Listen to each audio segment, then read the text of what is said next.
Assalam wa rahmatullahi wa barakatuh. I have told that if we follow Islam, we can build a moral society. You see, we have 54 Islamic countries. Even we have 95% Muslims over there. They follow Islam only. Why we can't build moral society in those countries?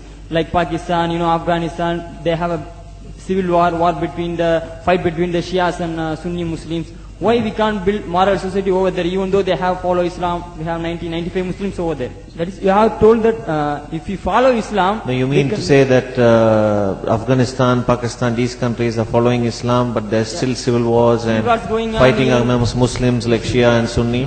Why you are asking? We can't build moral society over there, even though we have 90%, 95 Muslims over there? First of all, Pakistan is not following Islam. Are you joking? I'm saying not Pakistan, we have 90% Muslim. Muslim means follow Islam. But Muslim, what Muslim? What Muslim? I remember 15 years ago, it's not today and I heard it's worse, 15 years ago I remember going to a wedding in Pakistan. A wedding where men and women were mixing freely. Where the bride was dancing on the stage with all the male members of the family dancing on the stage. I'm sure somewhere around, we probably hidden in a corner then, but I hear now it's open, drinking alcohol. What Muslim are we talking about? This was 15 years ago. Now I hear it's even worse. Oh yes, they're Islam. When the bride and the groom are walking to the car, they're holding the Quran over their head for blessing. That Islam? That's not Islam. What Islam is that? That's exactly the thing I'm talking about. That's why Muslims are in such a mess. Because of this nonsense, this hypocrisy, actually they are insulting the Quran by doing that. Amongst all of this haram, they think that the Quran, holding it over their head, is going to bless them because they're holding it. What is that? Where did they get this from?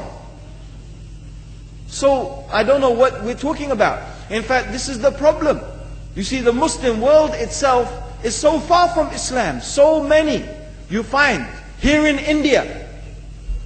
I know it's not a Muslim country, but there are lots of Muslims here. But I don't know what sort of Muslim. Most of them go to the dargah and they call upon some dead person in the grave, and they think that by talking to a dead person they're going to have their needs fulfilled. What's the difference between that and worshipping an idol? There's no difference, believe me. It's shirk. I've seen it myself with my own eyes. I'm praying in the masjid. The adhan goes. The people are praying in the masjid. And the people in the dargah are not coming to the mosque to pray. They're still going around the dargah and making all their whatever the things they do. What's that? That's not Islam. You go to many countries. You find Pakistan, you want to see Islam in Pakistan. You know, in England, in every street corner we have a pub. You know what's a pub? You know what's a pub? Like a bar, you know, a place where you sit and drink alcohol. Yeah? Yes? In Pakistan, believe me, they have something worse than that. Yes, worse. On every street they have a picture of a palm. Everywhere you see it, hanging from the windows. They have the picture of a palm. What's that advertising? Something worse than drinking alcohol. An invitation to disbelieve in Allah. That they're going to read your hand and tell your fortune. Shirk. It's shirk. Whoever believed, the Prophet said, sallallahu alayhi wasallam, whoever visits a fortune teller out of curiosity, Allah will not accept their prayers for 40 days. Whoever believes in the fortune teller has disbelieved in Allah and His Messenger. That includes, by the way, horoscopes. Yet you see in Pakistan, a picture everywhere of a hand. Worse than a pub. Worse than a pub. It is better to drink alcohol than make shirk with Allah. Yes. So this is the Muslim countries. You will not find one except they are not doing magic and shirk and kufr.